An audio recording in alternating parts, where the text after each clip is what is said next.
سب سے آخر میں جو جنت میں جائے گا اس کا واقعہ بیان کیا نبی پاک نے کہ وہ پل صراط پر پیٹ کے بل گھسٹ رہا ہوگا اور اس شخص کی حالت ایسی ہوگی کہ اس کے نامہ اعمال میں، اس کی نیکیوں میں اس لائق نہیں ہوں گے وہ اعمال کہ اسے پل صراط پر کھڑا کر دیں اور پار کر سکیں، وہ بس پل صراط پر گھسٹ رہا ہوگا۔ اور یہ پل صراط کیسا ہوگا؟ جہنم کی پشت پر بنا ہوا پل، تلوار سے زیادہ تیز، بال سے زیادہ باریک، اندھیرے میں ڈوبا ہوا۔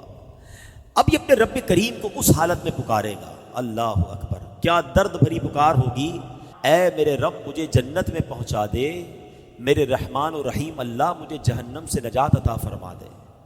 اللہ تعالیٰ فرمائے گا اگر میں تجھے جہنم سے نجات بخشوں اور جنت عطا کر دوں تو اپنے گناہوں کا اقرار کر لے گا، پھر اپنے جرم مان لے گا۔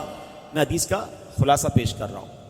تو وہ کہے گا کہ ہاں یا اللہ بس تو مجھے اس مشکل سے نکال دے، جنت میں داخل کر دے، جہنم سے بچا لے، میں اپنے گناہ مان لوں گا۔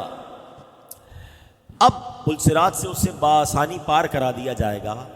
اب بندہ سوچے گا اگر میں نے اپنے گناہوں کا اقرار کر لیا تو مجھے تو پھر جہنم میں ڈال دیا جائے گا۔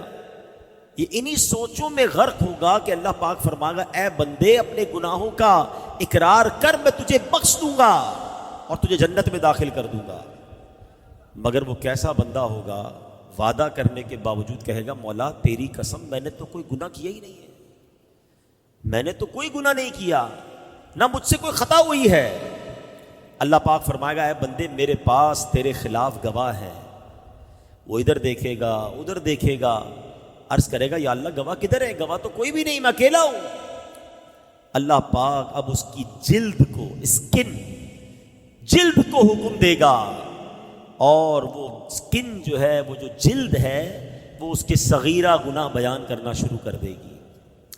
اب اسے معلوم ہو جائے گا کہ اب تو چھٹکارے کی کوئی صورت نہیں ہے، فوراً گناہوں کا اقرار کرے گا، عرض کرے گا اے میرے مولا تیری عزت کی قسم میں نے تو بڑے بڑے گناہ بھی کیے ہیں، میں نے کبیرہ گناہ بھی کیے ہیں۔ اللہ پاک فرمائے گا میں جانتا ہوں تم سب گناہوں کا اقرار کرو، میں تجھے بخش دوں گا، تجھے جنت بھی عطا فرماؤں گا۔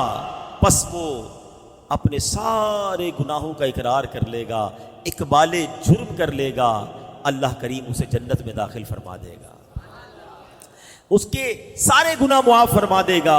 نبی پاک علیہ الصلوۃ والسلام فرماتے ہیں یہ سب سے کم رتبے والا جنتی ہوگا۔ اے میرے پیارے اسلامی بھائیوں ذرا سوچئے، پل صراط سے گزرنا، محشر کا دن، اس کی وحشت، اور بندہ گناہگار، کس قدر دہشت کا دن ہوگا۔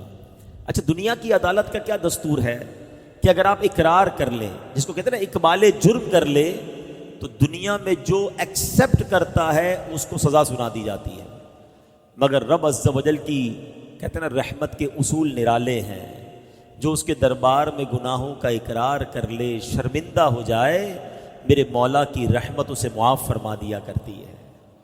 تو کہتے ہیں نا شرمندہ رہنا چاہیے، نادم رہنا چاہیے، معافی مانگتے رہنا چاہیے۔ آج کسی کو کہو یار آپ غلط کام کرتے ہو، میں کہاں غلط کرتا ہوں، وہ تیاری نہیں اپنی غلطی ماننے کے لیے۔ اللہ کے نیک بندے شرمسار رہتے ہیں، نادم رہتے۔